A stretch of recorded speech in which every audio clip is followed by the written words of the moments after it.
चलना ही जिंदगी है, चलती ही जा रही है, गाड़ी बुला रही है, सीटी बजा रही है। मित्रों, जीवन एक यात्रा है और इस जीवन यात्रा में जिंदगी कभी कभी या जिंदगी की गाड़ी कभी कभी सीटी बजा करके हमें एक स्टैग्नेंट ट्रेवलर से हमें एक कॉन्शियस ट्रेवलर के रूप में देखने के लिए सीटियां बजाती रहती हैं, हमें जागरूक करती रहती हैं। मित्रों, मैं शिवचरण सिंह आप सबों का स्वागत करता हूं इस विशेष वार्ता के सत्र में, जिसमें हम वामपंथ के ऊपर चर्चा करेंगे। आप कहेंगे जब वामपंथ पर चर्चा करनी है तो जीवन की बात क्यों करनी है? चलिए, जीवन के ही ये तमाम हिस्से हैं जिसे हम वामपंथ भी कहते हैं। लेकिन जब मैं ये बात कह रहा था और इसे मैंने एक रिदमिक नोट पर शुरू किया कि जीवन एक यात्रा है और इस यात्रा में जिंदगी की गाड़ी हमें सीटी बजा बजा करके बुलाती रहती है, तो सीटी बजा करके हमें बताती है कि हम सही रास्ते पे चल रहे हैं, हम जगे हुए हैं। तो ऐसे ही हम जब जागरूक होकर यात्रा करते हैं तो हमारे इर्द गिर्द जो चीज़ें होती हैं उन्हें हम आंख खोल करके देखते रहते हैं। अगर सुंदर दृश्य आ रहा होता है तो गाड़ी के भीतर बैठे बैठे उस सुंदर दृश्य का भी लुत्फ लेते हैं, और कहीं पर कुछ अनप्लेजेंट या हमें जो नापसंद हो वैसा भी होता हो तो उसे भी देखना हमारी विवशता ही होती है। कहने का मतलब कि इस जीवन यात्रा में सजग होना जितना आवश्यक है उतना ही आवश्यक है इस जीवन यात्रा को सफलतापूर्वक पूरा करना। सफलतापूर्वक पूरा करने का मतलब ही होता है सजगतापूर्वक इस यात्रा में रहना। अब इसके पहले कि मैं आज के मूल शब्द वामपंथ, साम्यवाद इत्यादि पर आऊं, मित्रों, मैं इस जीवन यात्रा के क्रम में आगे बढ़ता हुआ जहां अपने जिंदगी की गाड़ी के द्वारा बजाई जा रही सीटी को सुनने का प्रयास कर रहा हूं, वहीं मुझे और भी कई प्रतिध्वनियां सुनने को मिल रही हैं। आप कहेंगे और भी कई प्रतिध्वनियां? हाँ। और वे प्रतिध्वनियां कहां से आ रही हैं? ठीक वहीं से जहां आप बैठे हैं, यानी आपके घर के पीछे वो जो ऊंची बिल्डिंग है, अच्छा ऊंची नहीं है, वो जो छोटी बिल्डिंग है, अच्छा बिल्डिंग ही नहीं है, खुला मैदान है।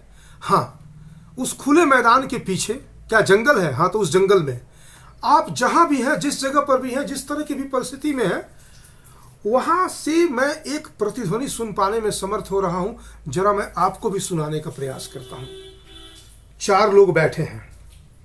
हाँ, क्या कह रहे हैं? हबे सब कुछ तय कर लिया ना? कल तुम लोग भाग रहे हो ना? अरे बाबा, भाग रहे हैं क्या? सब तैयारी हो चुकी है, वो तो आज ही भागने को तैयार थी। बस हमने कहा कि नहीं ऐसे नहीं भागना है, कुछ कैश लेकर के आ जाना, अपने माँ बाप के गहने लेकर के आ जाना और तब हम लोग साथ चलेंगे।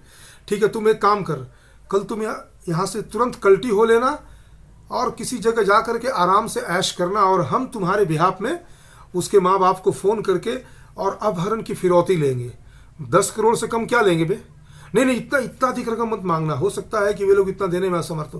अबे तुम भी अजीबोगरीब बात करते हो। 100 करोड़ की कंपनी चलाने वाला वो सारा सेठ जो है, क्या वो 10 करोड़ अपनी बेटी को बचाने के लिए नहीं देगा?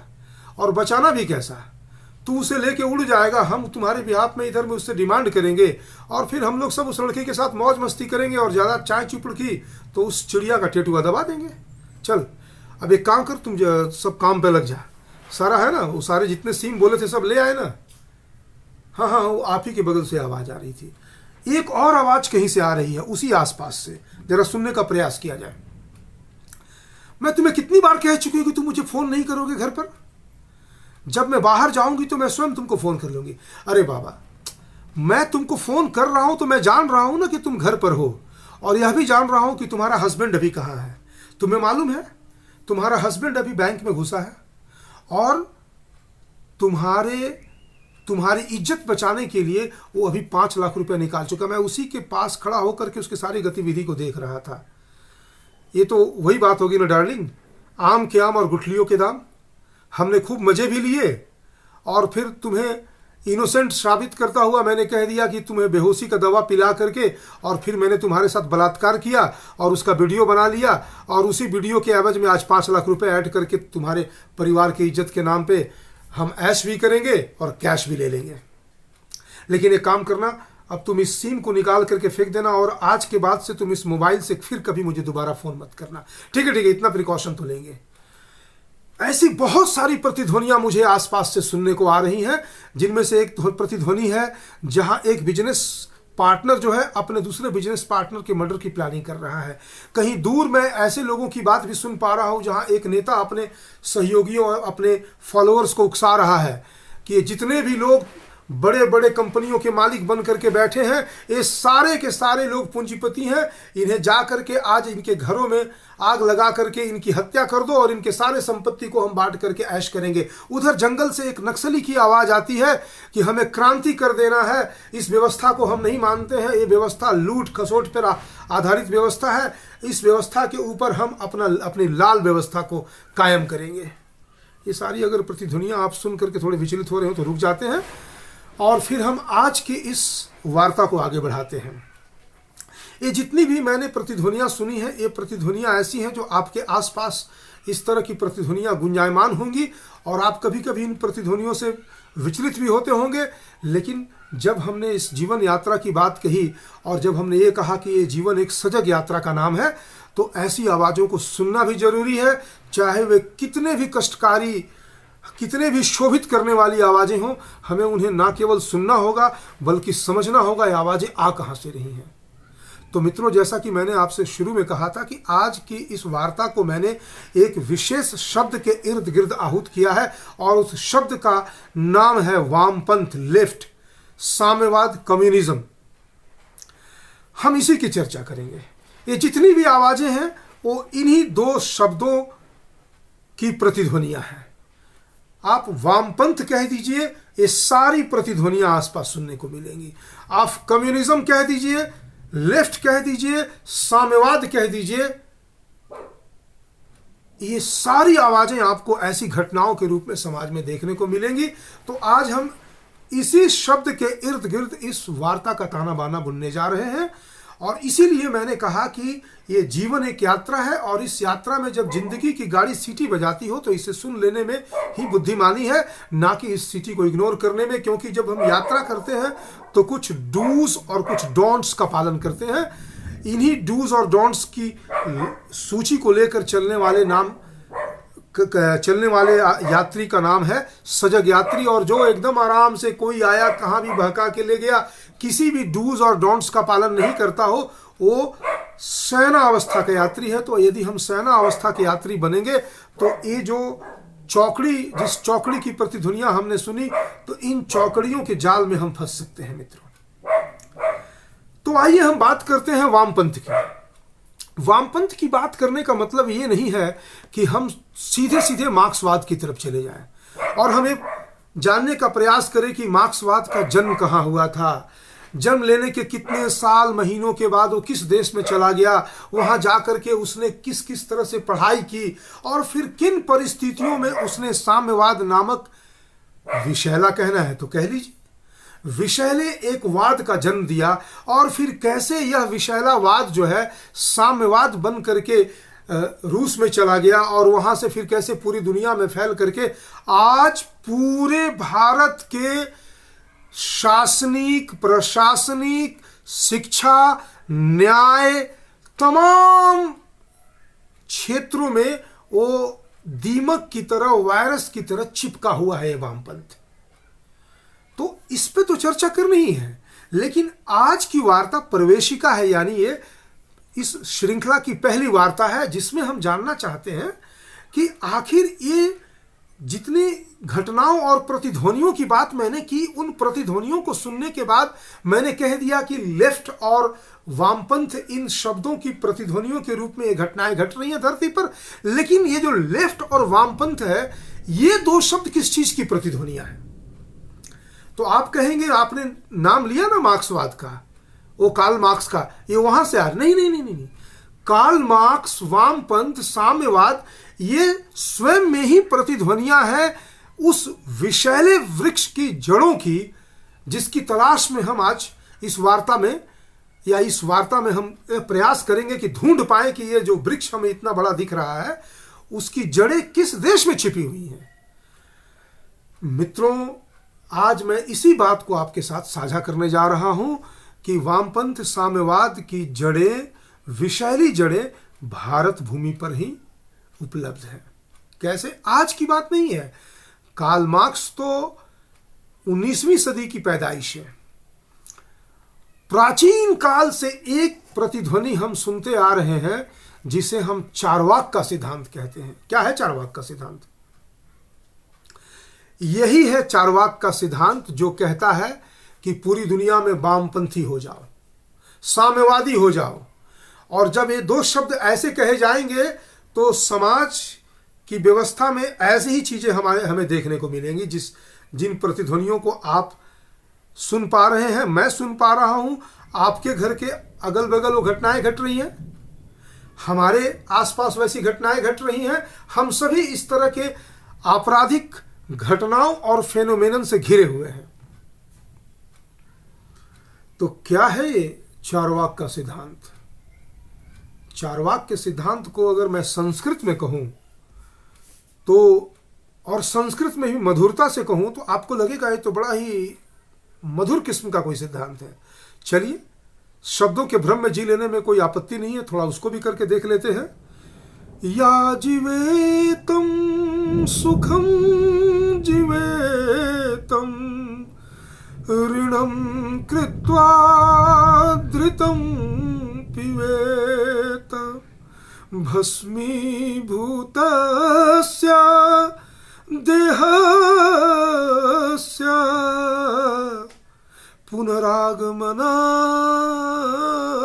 कुत देहमेव आत्मा मरणमेव मोक्ष या जीवेतम सुखम जीवेतम। कितना मधुर लगता है। संस्कृत भाषा की विशेषता ही कुछ ऐसी है।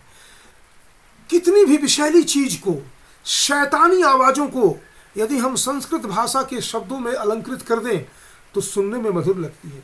लेकिन यहीं पे हम कहीं चले भी जा सकते हैं। सुनने में मधुर लगने का मतलब ये नहीं है कि ये चीजें वास्तव में अच्छी हैं। हाँ, है ना, हिस्सों में, टुकड़ों में अच्छी हैं। कैसे? या जीवेतम सुखम जीवेतम। जब तक हम जिए सुख से जिए। कौन होगा इस धरती पर जो कहना चाहता होगा कि मैं सुख से जीना नहीं चाहता?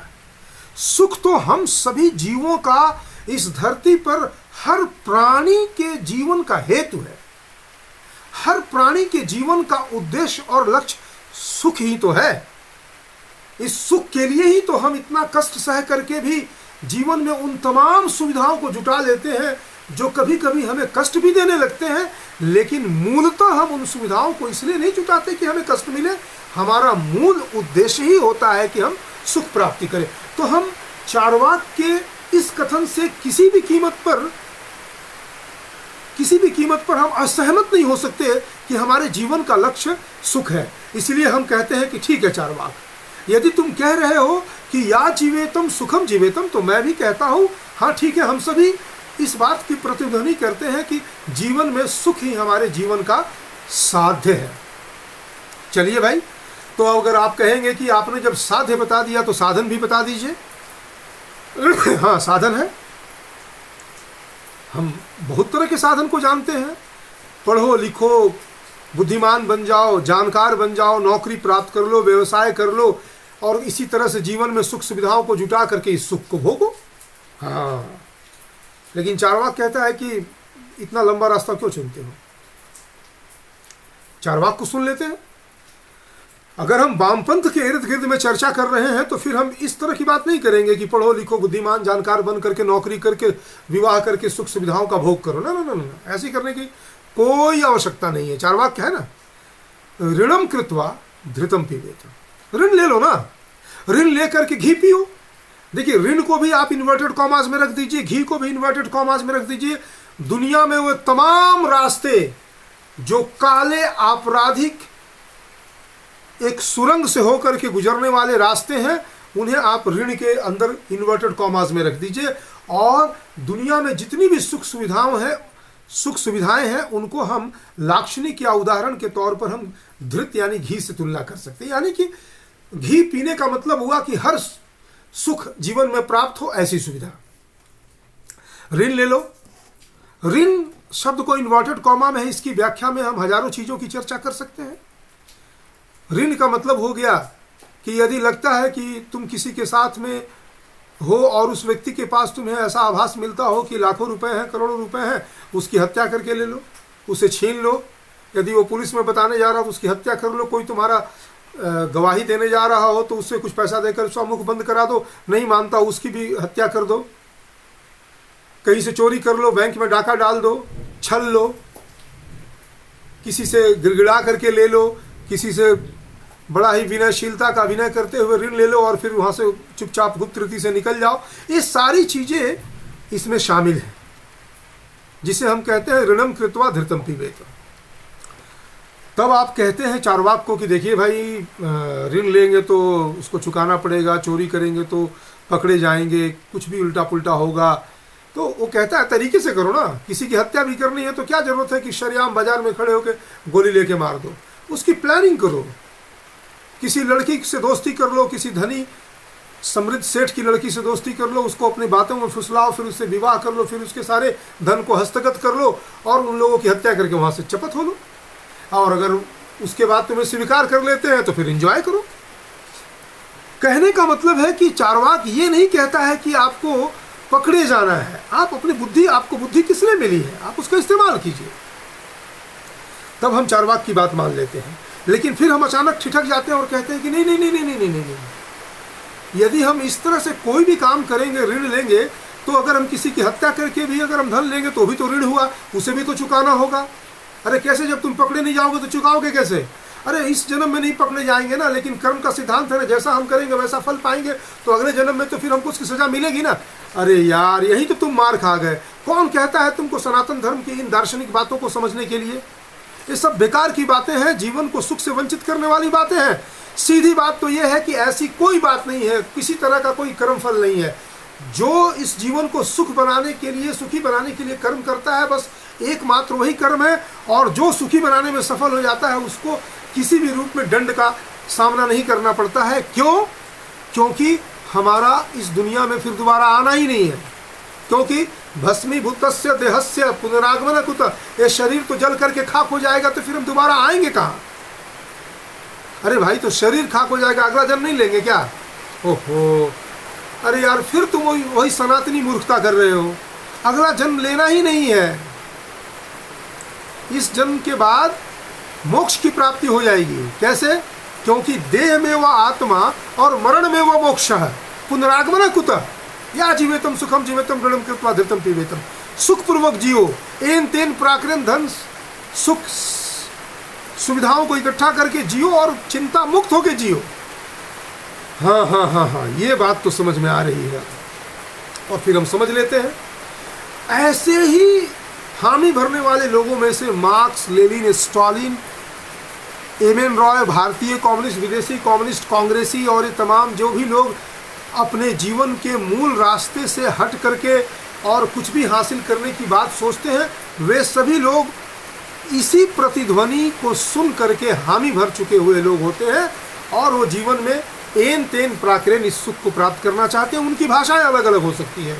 हो सकता है वो जंगल में नक्सली बन करके और अपने साथियों को इनकलाब जिंदाबाद कह रहा हो सकता है वह किसी मजदूर मील की मजदूरी करने वाला एक छुट भैया नेता हो, जो लोगों को हड़ताल कह करके और फिर मील मालिक के जीवन को नारकीय बना करके उससे फिर वो उगाही करता हो सकता है कि वह एक ऐसा नेता हो जो कि किसी तरह से लोगों को भुलावे में रख करके और ऊंचे पद को प्राप्त हो करके और भ्रष्टाचार में लिप्त हो करके अपने जीवन को सुखी बनाता हो।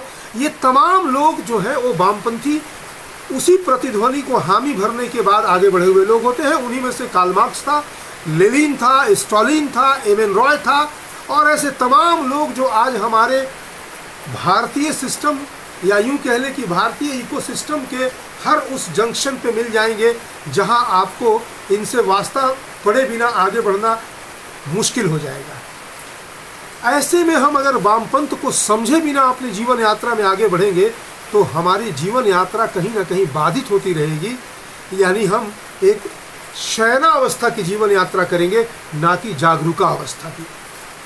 तो मित्रों, समझते हुए यात्रा करना जो है वो एक सजग यात्रा है, क्योंकि जीवन जो है एक अवस्था का नाम है। Life is a phenomenon into which we are all we are all making our journey. How? In two ways. So we can say that कि life itself is a phenomena in duality. How? Phenomenon of stagnancy, phenomenon of being unconscious और phenomenon of being dynamic। Dynamic मतलब जागरूक, stagnant मतलब सोया हुआ। इन दो अवस्थाओं से गुजरने वाली हमारी जो जीवन की यात्रा है, इसमें अगर हम वामपंथ को समझेंगे तो कहीं ना कहीं हम डायनेमिक फेनोमेनन वाले जीवन यात्रा के यात्री कहे जा सकते हैं। और इसके लिए ना सिर्फ इसको समझना जरूरी है बल्कि इनसे टकराना जरूरी है। लेकिन टकराएंगे कैसे? जब हम इनके भुलावे में आ जाएंगे, इनके मीठे मीठे बोलों में आ जाएंगे, तो इनसे हम किस प्रकार लड़ पाएंगे भला? तो इनसे लड़ने के लिए इनको समझना जरूरी है। और इन्हीं को समझने के लिए इस तरह के मेरे जैसे तमाम लोग ऐसा प्रयास कर रहे हैं जिसमें वो वामपंथ के विषैले जड़ों को खोद खोद करके दुनिया को दिखाने का प्रयास कर रहे हैं। वैसा ही एक प्रयास मैं इस श्रृंखला के साथ कर रहा हूं, जिसकी पहली कड़ी में मैंने आपको बताया कि वामपंथ या साम्यवाद की जड़ें कहीं और ढूंढने की जरूरत नहीं है, उनकी जड़ें हम भारत में ही पाते हैं। और इस भारत में चार्वाक दर्शन के नाम से वह जड़ जो है इतने गहराई तक बैठा हुआ है। तो जब गहराई तक बैठा हुआ है तो क्या फिर हम कभी आशा नहीं कर सकते कि हम इस तरह के वामपंथ की जाल से निकल नहीं पाएंगे? निकल पाएंगे, क्योंकि देखिए भारत के बारे में एक बात मैं आपको बता दूं कि Bharat is a country of oxymoron where two opposite things always exist. They don't coexist, they always exist. Since oxymoron itself is a kind of contradictory phenomenon where two opposite ideas are there. So they exist, they exist in some kind of fighting with each other. They are always at loggerheads. तो ऐसे में हम करते क्या है कि जब कोई एक चीज बहुत प्रबल हो जाए तो दूसरे को दबा देगी, अच्छाई प्रबल हो जाए तो बुराई को हमेशा दबा करके रख सकती है। आश्चर्य की बात ये होती है कि बुराई भी अच्छाई का ही एक मास्क लगा करके दुनिया में घूमती है, नहीं तो बुराई को भी कोई नहीं पूछे। यदि कोई मार्क्सवादी साम्यवादी गरीबों की बात ना करे, गरीबों के दुख दर्द को दूर करने की बात ना करे, तो कौन सुनेगा इन बेहुद्दों की बातों को? तो वो भी एक अच्छाई का मुखौटा लगा करके आती है और इस प्रकार से बात करेगी मानो ये जो पूंजीवादी लोग हैं, ये बड़े बड़े इमारतों में रहने वाले, बड़े बड़े मिलों को चलाने वाले, आपके खून पसीनों की कमाई से अपनी तिजोरियां भरने वाले ये लोग, ये आपको हमेशा भूखा नंगा गरीब देखना चाहते हैं।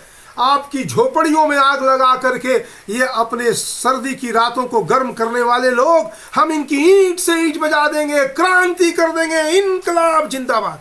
यदि ऐसा कहेंगे तो आप कहेंगे अरे भाई तो बड़ी अच्छी बात है, और आप इनके जाल में आ जाएंगे।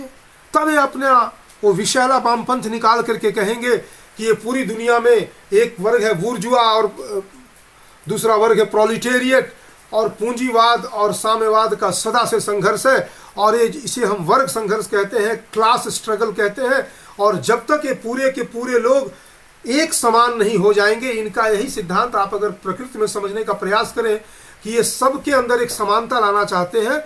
समानता भावों से आता है, दृष्टि में आता है, व्यवहार में कभी हो नहीं सकता है।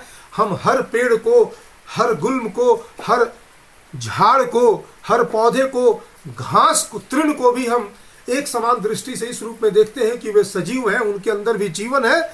लेकिन हम साम्यता को इस रूप में यदि करने लगे कि चूंकि घास की ऊंचाई जितनी है उतनी ही ऊंचाई हर वनस्पति की होनी चाहिए, तो आप कल्पना करके देख ले मित्रों कि इन साम्यवादियों के अनुसार चलने पर इस पृथ्वी का हश्र क्या होगा।